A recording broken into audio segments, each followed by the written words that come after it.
Hello student, तो चलिए start करते हैं चैप्टर 9 एक्सरसाइज 9.1 क्वेश्चन नंबर 9 का सॉल्यूशन। क्वेश्चन नंबर 9 में आपको दे रखा है the angle of elevation of the top of a building from a foot of the tower is 30 metre and the angle of elevation of the top of the tower from the foot of the building is 60 degree.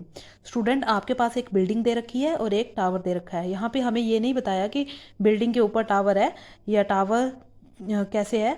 इसमें बताया है कि एक building है और एक tower है। Means आपके पास एक तरफ बिल्डिंग होगी और एक तरफ आपके पास टावर होगा।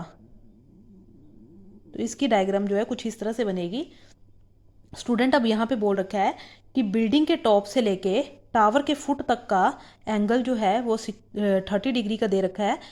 यहाँ पे बोला है the angle of elevation of the top of building from the foot of the tower is 30 degree. Means यहाँ पे ये जो बिल्डिंग का टॉप है यहाँ से लेके टावर के फुट तक का एंगल जो है वो आपके पास 30 डिग्री दे रखा है।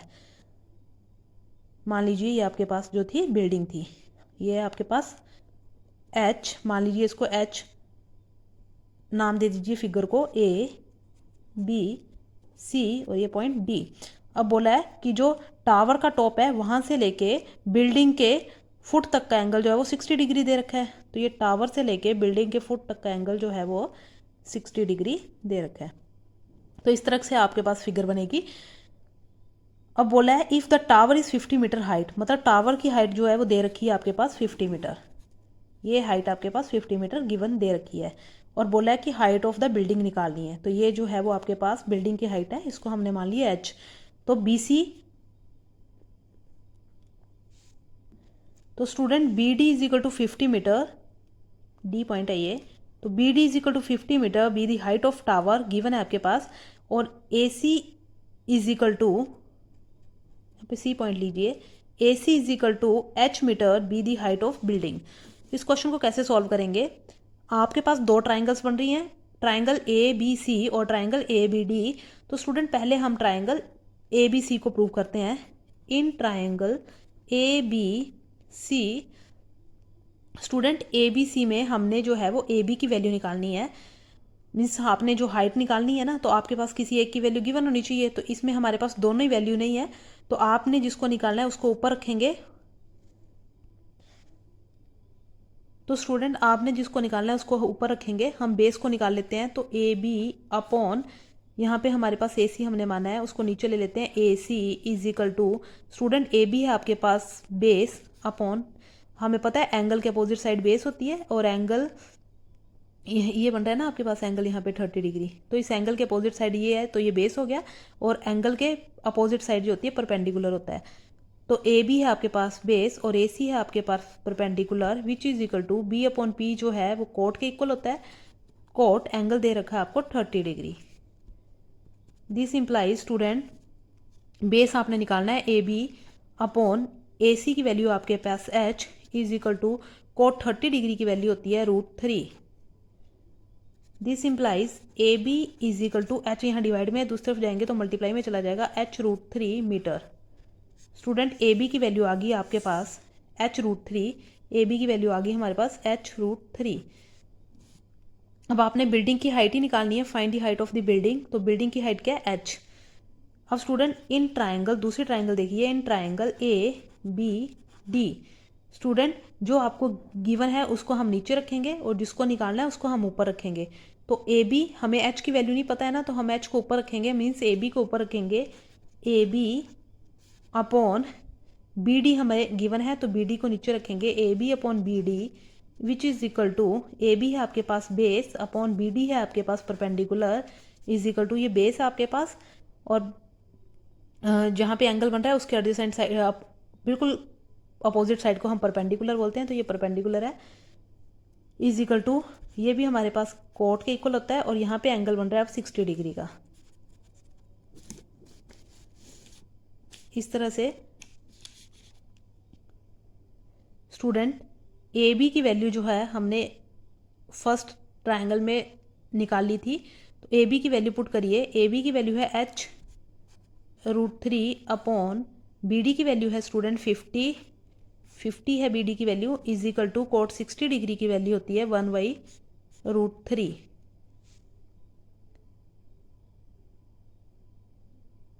स्टूडेंट यहाँ h√3 को 50 डिवाइड कर रहा है, दूसरी तरफ लेके जाएंगे तो 50 जो है वो आपके पास मल्टीप्लाई हो जाएगा, ऊपर चला जाएगा। तो h√3 is equal to, this implies h√3 is equal to 50 दूसरी तरफ गया तो ऊपर चला जाएगा, 50/√3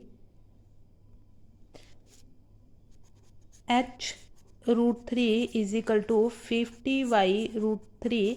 √3 यहाँ पे मल्टीप्लाई में, दूसरी तरफ लेके जाएंगे तो डिवाइड में चला जाएगा। h is equal to 50/√3 multiply by √3, h is equal to 50/√3 multiply √3 हो जाएगा 3, इसको डिवाइड करेंगे, 3 1 या 3, 2 कैरी में गया, 3 6 या 18, रिमाइंडर बचा 2 और डिवाइड कर रहे हैं हम 3 से। इस तरह से हाइट आ गई आपके पास 16 इंटू 2/3, 16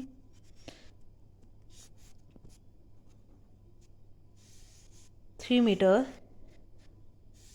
तो ये है आपके पास हाइट ऑफ द बिल्डिंग। यही माना था हमने कि AC is equal to H be the height of the building, और क्वेश्चन में हमें गिवन यही निकालने को बोला था, find the height of the building. Therefore H is equal to 16 2/3 metre be the height of the building.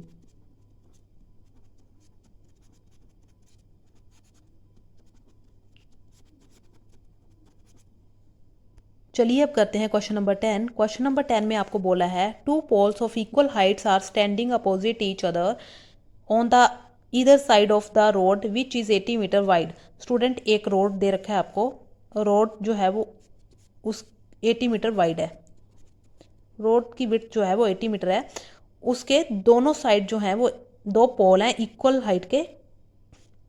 तो दोनों साइड रोड की 2 पोल हैं इस तरह से।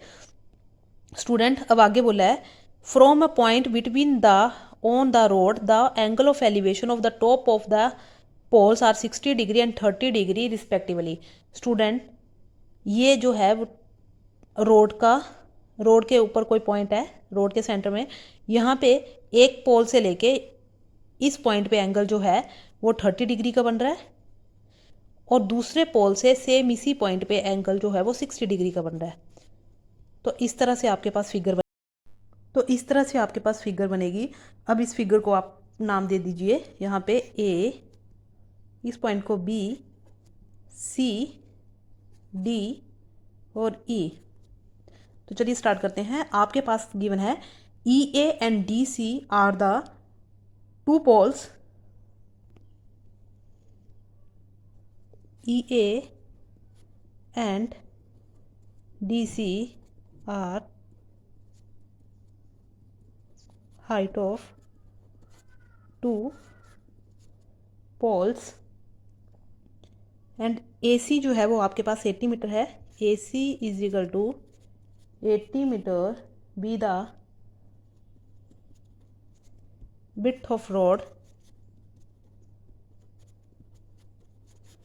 अब स्टूडेंट टोटल AC जो है वो आपके पास 80 मीटर है, तो AB को हम मान लेते हैं कि AB कितना होगा हमारे पास x, तो BC जो कितना होगा 80 minus x। AB is equal to x metre and BC is equal to 80 minus x metre. Total आपके पास 80 मीटर है ना। अगर हम AB को x मान ले कि हमारे पास इतना पोर्शन जो है वो x है, तो जो बाकी का पोर्शन बचता है हमारे पास वो क्या होगा 80 माइनस के x। अब इसमें 2 ट्राइंगल्स बन रही हैं, एक ट्राइंगल बन रही है ABE और दूसरी बन रही है BCD। तो चलिए 1 1 करके सॉल्व करते हैं। पहले ट्राइंगल ABE में देखिए, इन ट्राइंगल ABE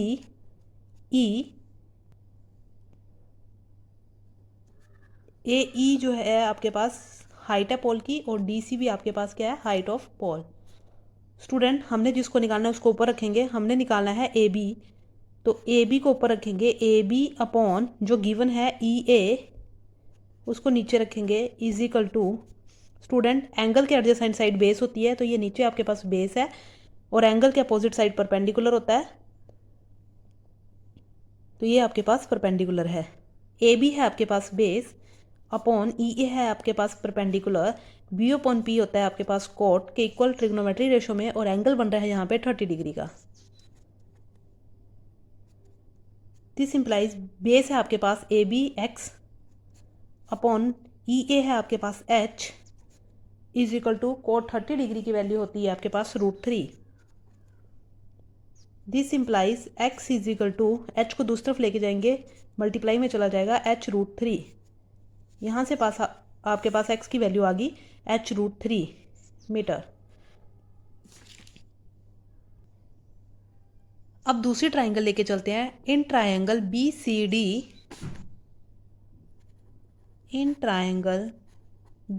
डी आपने जिसको निकालना उसको ऊपर रखेंगे B C upon D C which is equal to B C आपके पास बेस और डी सी आपके पास परपेंडिकुलर। बी अपॉन पी होता है आपके पास कोट के इक्वल। एंगल दे रखा है आपके पास यहाँ पे 60 डिग्री। दिस इम्प्लाइज बेस है आपके पास 80 माइनस एक्स, बी सी की वैल्यू आपके पास 80 माइनस एक्स है ना, अपॉन डी सी है आपके पास H is equal to cot 60 degree की वैल्यू होती है 1/√3। This implies 80 minus X is equal to H यहाँ डिवाइड में दूसरी तरफ लेके जाएंगे तो मल्टीप्लाई में चला जाएगा H upon √3। Student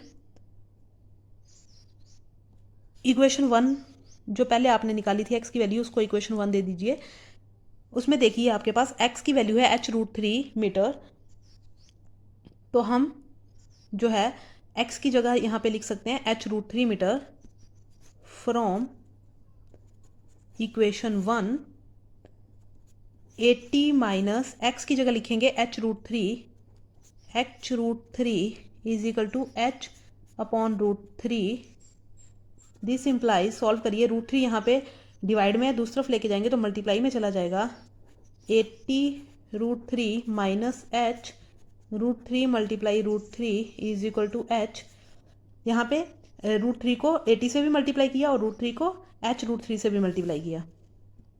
this implies 80 √3 minus H 3 √3 हो जाएगा 3 is equal to H. This implies 80 √3 minus 3h is equal to H. This implies 80 √3 is equal to 3h यहाँ पे माइनस के दूसरी तरफ लेके जाएंगे तो प्लस के हो जाएंगे प्लस के 3h। This implies 80 √3 is equal to 4h 3h plus h 4h। This implies 80 √3 divided by 4 is equal to h। 4 यहाँ पे h के साथ मल्टीप्लाई हो रहा था हम इस तरफ ले आए तो डिवाइड में चला गया। 4 1 या 4 4 2 या 8 20 तो h की वैल्यू आई 20 √3। This implies h is equal to 20 √3 metre. तो स्टूडेंट आपके पास h जो था हाइट ऑफ पोल है तो दोनों हाइट ऑफ पोल आपके पास आई है 20 √3 मीटर और ये वाला हाइट भी आपके पास पोल की है 20 √3 मीटर। अब आपने क्या निकालना था इसमें पूछा था हमें find the height of the poles and the distance of the point from the poles. Height of poles हमने निकाल ली, अब हम डिस्टेंस ऑफ पोल्स निकालेंगे। पहला डिस्टेंस है आपके पास x। डिस्टेंस ऑफ पोल्स पहला है आपके पास A B which is equal to x which is equal to student x किसके इक्वल आया था आपके पास इक्वेशन 1 में h √3 तो h की वैल्यू आई है आपके पास 20 √3 multiply by √3 which is equal to 20 √3 को √3 से मल्टीप्लाई करेंगे 3 विच इज इक्वल टू 23 या 60 मीटर। अब आपने दूसरा डिस्टेंस ऑफ पोल क्या है आपके पास बी सी है आपके पास 80 माइनस के x which is equal to 80 minus x की वैल्यू आई है आपके पास 60। यहाँ से x आया आपके पास 60 मीटर। दिस इम्प्लाइज 80 में से 60 माइनस किए तो 20 मीटर। तो बी सी आ गया आपके पास 20 metre. Therefore the height of poles are student height of pole कितनी निकाली है हमने अभी जो हमने पीछे निकाला h 20 √3 मीटर। तो therefore height of poles are 20√3 metre and distance of the point from poles, the distance of the point from the poles are, distance क्या है आपके पास, ए बी की वैल्यू आई है आपके पास 60 मीटर और 60 मीटर एंड बी सी की वैल्यू आई है 20 मीटर। तो ये थे क्वेश्चन नंबर 9 और 10 के सोल्यूशन। आई होप आपको क्वेश्चन समझ आए हो। अगर क्वेश्चन समझ आए हैं तो प्लीज़ वीडियो को लाइक करें, शेयर करें और चैनल को सब्सक्राइब करें। Thank you.